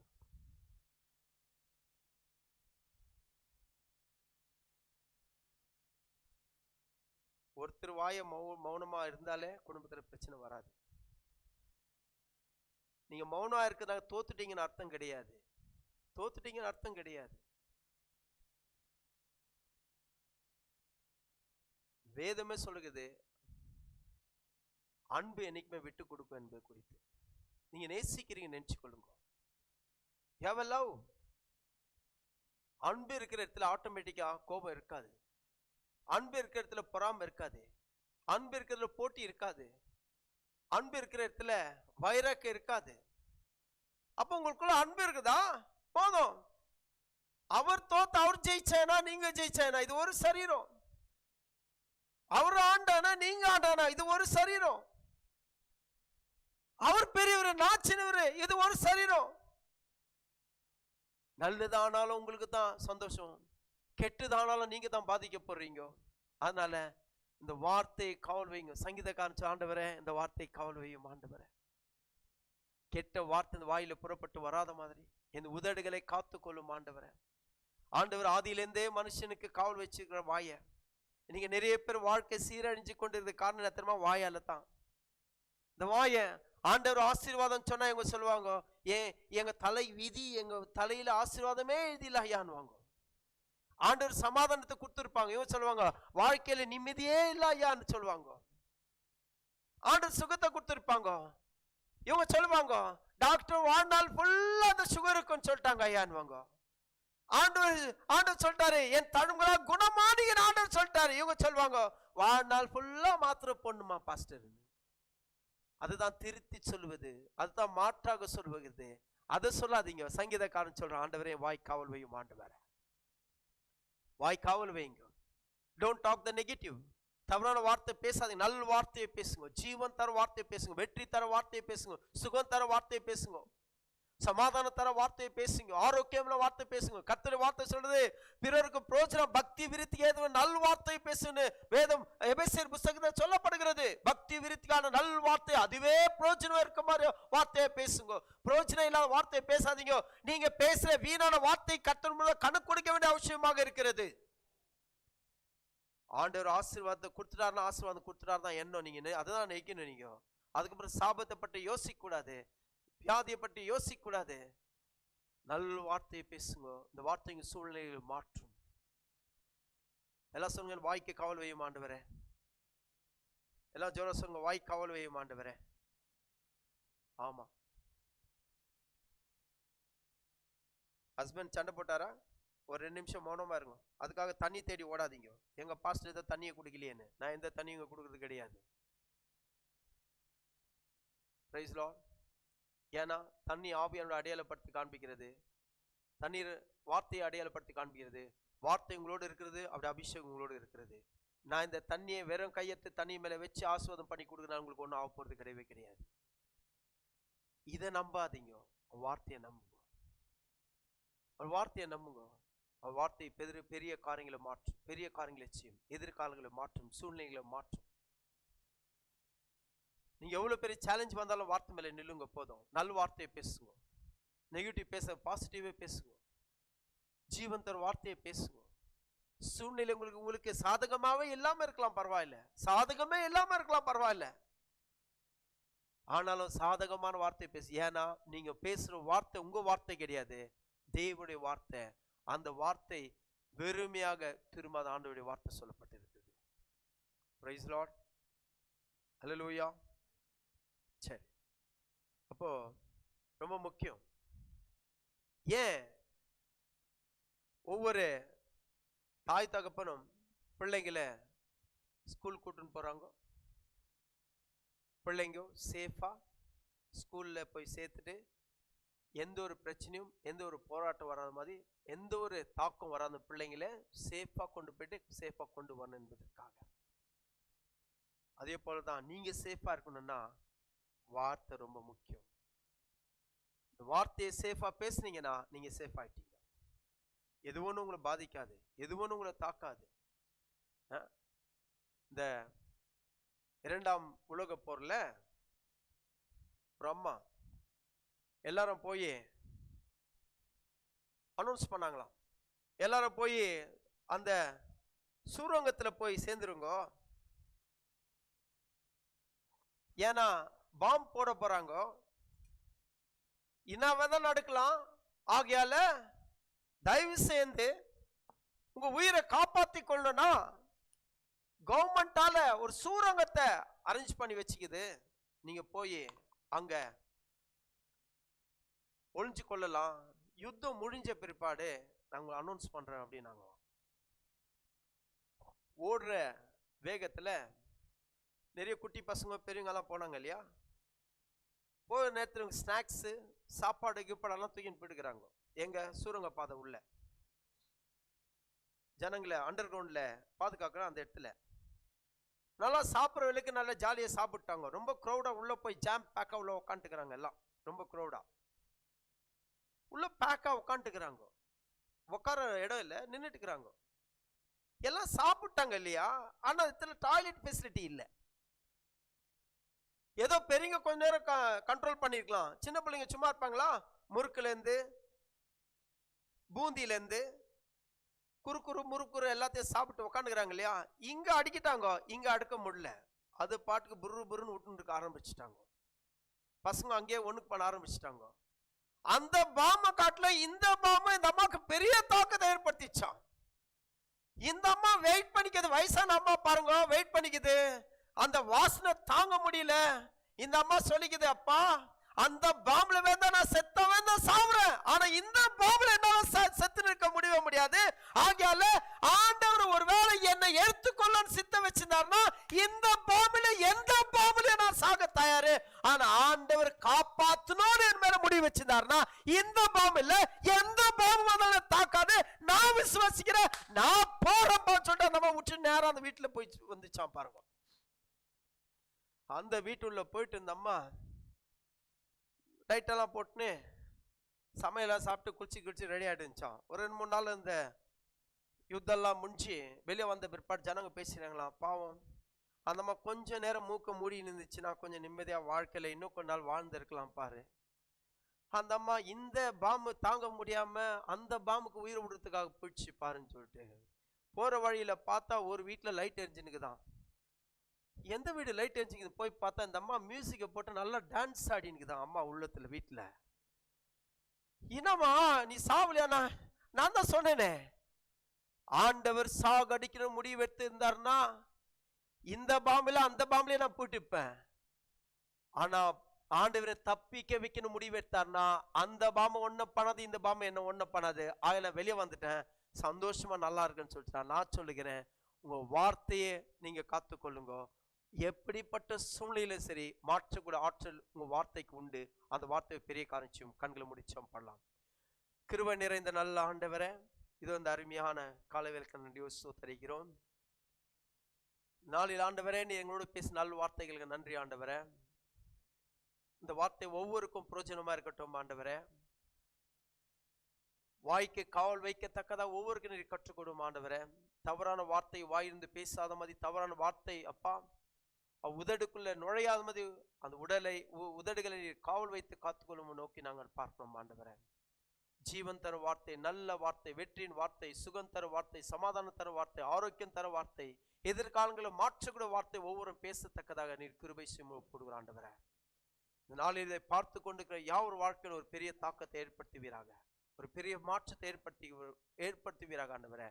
இனி வாழ்க்கை ஆண்டவரே அப்பா அவர்கள் எதை பேசுகிறாரோ அதன்படிதான் வாழ்க்கை நிர்ணயிக்கப்படுகிறது என்பது அவருக்குள்ள என்ன வரட்டும் ஆண்டவரே. ஒரு பெரிய மாறுதலை மாற்றத்தை ஒருவர் கொடுப்பீராக. வந்திருக்கிற யார் ஆசீர்வதியும், கேட்டுக்கொண்டிருக்கிற யார் ஆசீர்வதியும், நான் மாத்திரம் மகிமைப்பட்டும் பெரிய காரியம். எல்லா கனத்த மகிமை துதியும் கொடுக்கிற எடுத்து ரட்சகர் மீட்பருமாக இயேசுவின் இன்ப நாமத்தில் வேண்டிக் கொள்கிறோம் நல்ல பிதாவே, ஆமென்.